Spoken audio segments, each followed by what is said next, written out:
അപ്പോൾ ആരാണ്? TV പ്രസാദ് അവിടെ തയ്യാറായി നിൽക്കുന്നുണ്ട് തിരുവനന്തപുരത്ത്. വെങ്കി, ഇന്നലെ വലിയ അപകടമുണ്ടായി അവിടെ രാത്രി. നമുക്കറിയാം, ഇന്നലെ രാത്രി വന്ന വാർത്ത ആ ഒരു അപകടത്തിൻ്റെതാണ്. ഒരാൾ മരിക്കുകയും ചെയ്തിട്ടുണ്ട്.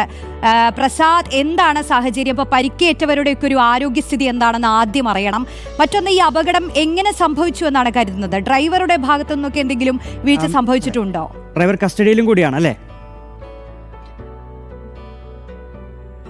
അതെ അതെ, ഗുഡ് മോർണിംഗ് വെങ്കി, റോഷ്നി.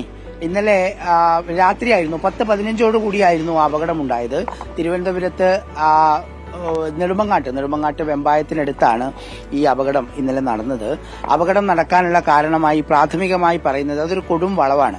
ആ കൊടും വളവിൽ വളരെ പെട്ടെന്നൊരു ആംബുലൻസ് തിരിഞ്ഞു വന്നപ്പോൾ ബസ് സഡൻ ബ്രേക്ക് ഇട്ടതാണ് അപകട കാരണം എന്നതാണ് പ്രാഥമികമായി വിലയിരുത്തുന്നത്. എന്തായാലും ബസ് പൂർണ്ണമായും മറിഞ്ഞു. അതിലൊരു വലിയ സങ്കടമുള്ളത്, ഒരു പ്രദേശത്തെ, അതായത് ആര്യങ്കോട് എന്ന് പറയുന്ന പ്രദേശത്തെ കാവല്ലൂർ, ആര്യങ്കോട് എന്ന് പറയുന്ന പഞ്ചായത്തെ കാവല്ലൂർ എന്ന് പറയുന്ന പ്രദേശത്തൊക്കെയുള്ള 49 പേരാണ്.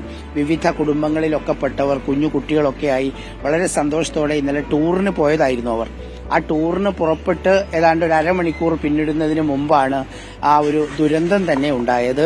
ഒരാളുടെ ജീവനാണ് നഷ്ടപ്പെട്ടത്. ഇപ്പോൾ 20-ലേറെ പേർ മാത്രമാണ് ഇപ്പോൾ ചികിത്സയിലുള്ളത്. ബാക്കി എല്ലാവരും പ്രാഥമിക ചികിത്സയ്ക്ക് ശേഷം വീട്ടിലേക്ക് മടങ്ങി. ഈ 49 പേരിൽ ഏതാണ്ട് എല്ലാവർക്കും പരിക്കേറ്റിട്ടുമുണ്ട്. നേരത്തെ പറഞ്ഞതുപോലെ ഡ്രൈവർ കസ്റ്റഡിയിലാണ്. ഡ്രൈവർ സംഭവം നടന്ന ഉടനെ തന്നെ അവിടെ നിന്ന് രക്ഷപ്പെടുകയായിരുന്നു. രക്ഷപ്പെട്ട് പിന്നീട് ഒരു പ്രാഥമിക ചികിത്സ നേടി പിന്നീട് അവിടെ നിന്ന് ഒരു സുഹൃത്തിന്റെ വീട്ടിൽ അഭയം തേടുകയായിരുന്നു. അവിടെ കണ്ണിന്റെ പുരികത്തിന് നേരെ ഒരു പരിക്കുണ്ട് എന്നാണ് അറിഞ്ഞത്.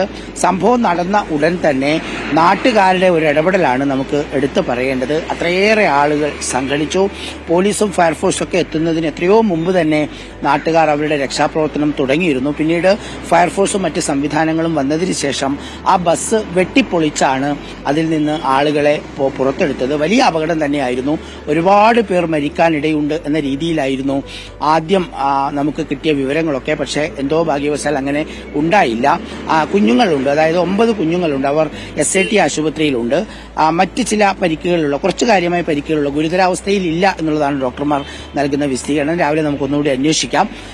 എല്ലാം കൂടി കുറച്ചുപേർ നെടുമങ്ങാട് ആശുപത്രിയിൽ, കുറച്ചുപേർ മെഡിക്കൽ കോളേജ് ആശുപത്രിയിൽ, SATയിൽ കുറച്ച് കുഞ്ഞുങ്ങൾ, അങ്ങനെയാണ് ഇപ്പോഴുള്ളത്. എന്തായാലും ചികിത്സയിലുള്ളവരുടെ ആരോഗ്യസ്ഥിതി വലിയ പ്രശ്നമല്ല എന്നുള്ളതാണ് പറയുന്നത്. കാവല്ലൂർ സ്വദേശിയായ 60-കാരിയാണ് അപകടത്തിൽ മരിച്ചിരിക്കുന്നത്. എന്തായാലും ആ യാത്ര അവർക്കൊരു ദുരന്തമായി എന്നതാണ്. എന്തായാലും വലിയ ആൾനഷ്ടം, ജീവഹാനി ഉണ്ടായില്ല എന്നുള്ളത് നമുക്ക് ആശ്വസിക്കാം എന്ന് തന്നെയാണ്. നേരത്തെ പോലീസും അതുപോലെ തന്നെ മറ്റ് പൊതുപ്രവർത്തകരും സന്നദ്ധ പ്രവർത്തകരും എല്ലാം വളരെ സജീവമായിട്ടാണ് ഇതിന്റെ രക്ഷാപ്രവർത്തനത്തിൽ ഇടപെട്ടത് എന്നതാണ്. ആ ദൃശ്യങ്ങൾ കണ്ടാൽ ആരും ഭയപ്പെട്ടു പോകുന്ന ഒരു ദൃശ്യമായിരുന്നു. ശരിയാണ്, ഞെട്ടിക്കുന്ന ദൃശ്യങ്ങൾ തന്നെയായിരുന്നു പ്രസാദ് പറയുന്നത് പോലെ. പ്രസാദ്, നമ്മൾ ഗുഡ് മോർണിംഗ് എന്ന് പറഞ്ഞാണ് പ്രസാദുമായിട്ട് നമ്മൾ സംഭാഷണം തുടങ്ങാറുള്ളത്. പക്ഷേ ഇന്ന് ഈ സങ്കടകരമായ വാർത്തയിൽ നിന്ന് തുടങ്ങുന്നതുകൊണ്ടാണ് നമുക്കൊരു ഗുഡ് മോർണിംഗ് പറയാൻ പറ്റാഞ്ഞത്. പക്ഷെ ഒരു പ്രേക്ഷകൻ ചോദിക്കുന്നുവെങ്കിൽ പ്രസാദിനോട്, പ്രസാദ് ഇന്നലെ നന്നായി ഉറങ്ങാൻ പറ്റിയില്ലേ എന്ന്. പ്രേക്ഷകരൊക്കെ ഗുഡ് മോർണിംഗും പറയുന്നു. ഇന്നലെ ഉറങ്ങാൻ വൈകി, ഈ പ്രശ്നം ഉണ്ടായല്ലോ, അതിന്റെ ക്ഷീണം പ്രസാദിന്റെ മുഖത്ത് കണ്ടാണ് പ്രേക്ഷകർ അത് ചോദിച്ചത്. മാത്രല്ല, അതെ അതെ അതെ, കഴിഞ്ഞ കുറച്ചു ദിവസമായി രാവിലെ വരുന്നു, ഒരുപാട് രാത്രി വൈകി എണീക്കുന്നു, അതിന്റെയൊക്കെ പ്രശ്നമാണ്. എന്തായാലും റോഷ്നി, ഇത് വളരെ സങ്കടകരമായൊരു വാർത്തയായി പോയി എന്നതൊരു യാഥാർത്ഥ്യമാണ്. ഒരുപാട് പല മനുഷ്യർ അവരൊരു കുടുംബമായൊരു യാത്ര പോകുന്നു, അത് ഇങ്ങനെയൊരു പര്യവസാനം ഉണ്ടാകുന്നു. എന്തായാലും കുഴപ്പമില്ല, അവരെല്ലാം ഭേദമായി വരട്ടെ, എത്രയും പെട്ടെന്ന് ഭേദമായി വരട്ടെ. വീണ്ടും ഒരു അടിപൊളി ഒരു ടൂർ അവർ വീണ്ടും പോകണം എന്നതാണ് നമുക്ക് പറയാനുള്ളത്.